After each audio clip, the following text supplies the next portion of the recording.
La formación docente ha evolucionado de simples charlas magistrales a un enfoque mucho más dinámico y colaborativo. No se trata solo de aprender teoría, sino de transformar la práctica en el aula. Aquí tienes 10 estrategias clave para la formación docente organizadas por su enfoque. 1. Microenseñanza, microteaching. Es una técnica de entrenamiento donde el docente practica una habilidad específica, como el cierre de una clase, o el uso de preguntas, frente a un grupo pequeño de colegas. La sesión se graba y luego se analiza para recibir retroalimentación inmediata. Beneficio: permite experimentar en un entorno seguro antes de ir al grupo real. 2. Investigación, acción. El docente actúa como un científico en su propia aula.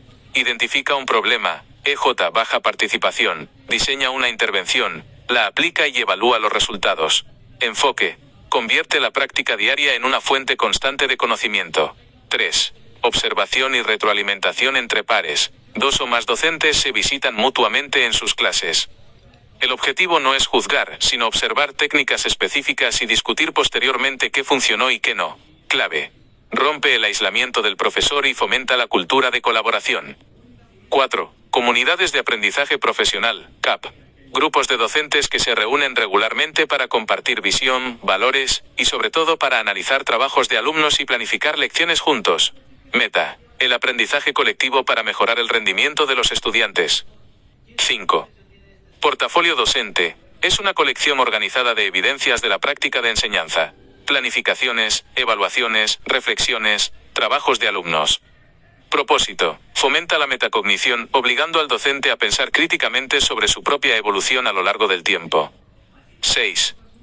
Mentoría, mentoring. Un docente con experiencia, mentor, guía a un docente principiante, mentoreado. El acompañamiento es emocional, técnico y pedagógico. Valor: acelera la curva de aprendizaje de los nuevos profesores y reduce la deserción laboral. 7. Estudio de clase, lesson study. Es una metodología de origen japonés donde un grupo de docentes planifica minuciosamente una clase de investigación. Uno la imparte mientras los demás observan el comportamiento de los alumnos, no del profesor. Luego todos refinan la lección basándose en lo observado. Fortaleza: se enfoca en cómo aprenden los estudiantes, no solo en cómo enseña el maestro. 8. Flip training, formación inversa. Siguiendo el modelo de Flip Classroom, los docentes revisan la teoría, videos, lecturas, de forma autónoma antes de la sesión presencial. El tiempo de reunión se usa exclusivamente para talleres prácticos, debates y resolución de casos. 9. Talleres de diseño tecnopedagógico. En lugar de aprender a usar una herramienta digital de forma aislada, estos talleres se enfocan en cómo integrar la tecnología para alcanzar un objetivo de aprendizaje específico. Usar gamificación para enseñar historia. 10. Narrativas pedagógicas. Los docentes escriben relatos sobre experiencias significativas que han vivido en el aula. Al leer y compartir estas historias, se extraen aprendizajes sobre la gestión de emociones y la resolución de conflictos que los manuales técnicos suelen omitir. ¿Cómo elegir la mejor? No hay una estrategia única ganadora. Lo ideal es combinar varias según el contexto de la institución. Por ejemplo, se puede iniciar con investigación-acción apoyada por comunidades de aprendizaje. Plan de formación, el docente como investigador.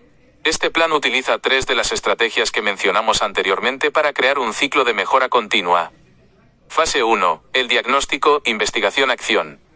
Actividad: cada docente elige un desafío pedagógico real de su grupo. Cómo mejorar la comprensión de textos argumentativos en cuarto de primaria.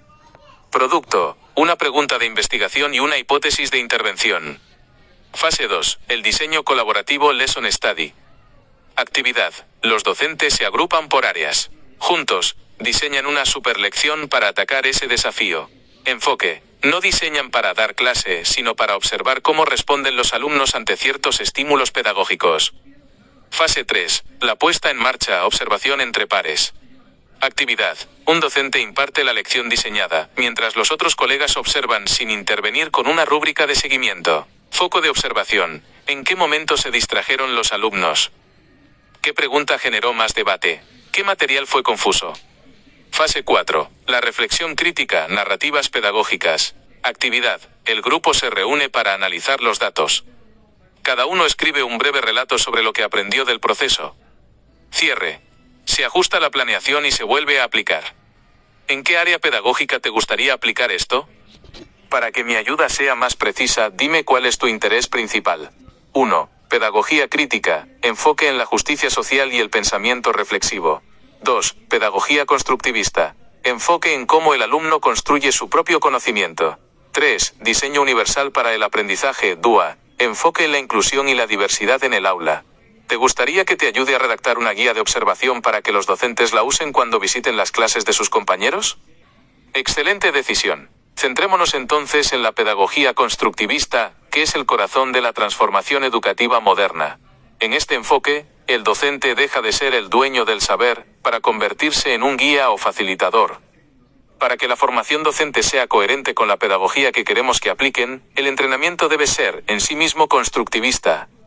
Aquí tienes una propuesta de ruta formativa diseñada específicamente para este modelo. Estrategia: el ciclo de aprendizaje generativo. Esta ruta no busca que el docente memorice conceptos, sino que construya su propia metodología a partir de la experiencia. 1. Desequilibrio cognitivo, el punto de partida. En lugar de empezar con una lectura, empezamos con un problema real. Actividad: presentar a los docentes un caso de un alumno que sabe la teoría pero no sabe aplicarla a un problema práctico. Pregunta generadora: ¿por qué nuestra enseñanza tradicional está fallando en generar competencias reales?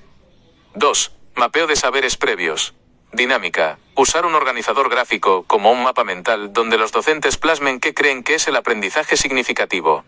Propósito: que el docente sea consciente de sus propios prejuicios pedagógicos antes de intentar cambiarlos. 3. Andamiaje pedagógico, scaffolding. Aquí entra la teoría pero de forma dosificada y aplicada. Estrategia: analizar los niveles de la taxonomía de Bloom revisada. Práctica: los docentes toman una de sus planeaciones actuales y suben de nivel los objetivos, de conocer o comprender, a analizar, evaluar y crear. 4. Co-construcción de herramientas. En grupos, los docentes diseñan un proyecto interdisciplinar, ABP, aprendizaje basado en proyectos.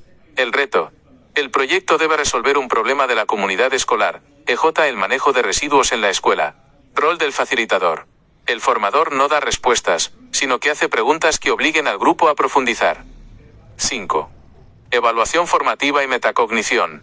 Reflexión final: cada docente responde a la pregunta: ¿cómo cambió mi percepción sobre el rol del alumno durante este taller? Instrumento: se diseña una rúbrica de autoevaluación para su propia práctica docente.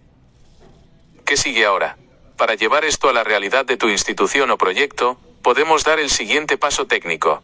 ¿Te gustaría que te ayude a redactar un protocolo de observación de clase constructivista? ¡Excelente! Un protocolo de observación de clase con enfoque constructivista es fundamental porque cambia el foco.